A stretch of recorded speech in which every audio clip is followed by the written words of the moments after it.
Viral ngayon sa social media, malaking transformation o pagbabagong anyo ng isang lalaki. Hinahangaan ng netizens ang kaniyang kwento na nag-ugat daw sa pagiging biktima ng bullying. Narito ang ating Papa-Good Vibes.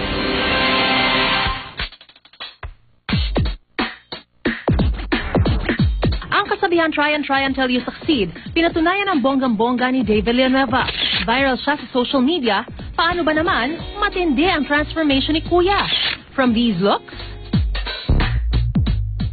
hanggang sa maging... Pero ang transformation ng 23-year-old na si Dave may pinaghuhugutan pala. Before po nag-start ako magtrabaho, nagtinda po muna ako sa palengke. Doon po nag-umpisa yung mga pambubuli. Ang hirap sa pakiramdam na lagi ka na lang binubuli sa school, sa work. Iba yung tingin ng tao sa'yo. Todo kaya daw noon si Dave at hindi na inisip ang sarili dahil siya nagpapaaral sa kanyang mga kapatid. Kaya si Dave nagpursige para makamit ang inaasam-asam na transformation.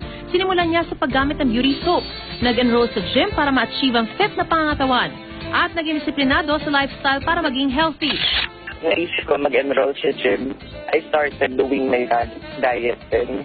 Tinry ko po baguhin the way I dress myself from head to toe, my lifestyle. Nag-invest po ako sa mga damit. Sa katunayan, meron na nga raw ngayon nag-aalok kay Dave na mag-sponsor para sa kanyang facial sessions. Nag-transform din daw ang social status ni Dave sa dami ng na-inspire sa kanya.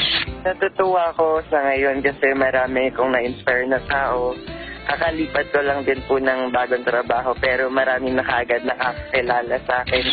Ang dating binubuli, hindi lang nagpa-wow sa kanyang transformation. Marami ring na-inspire na netizens.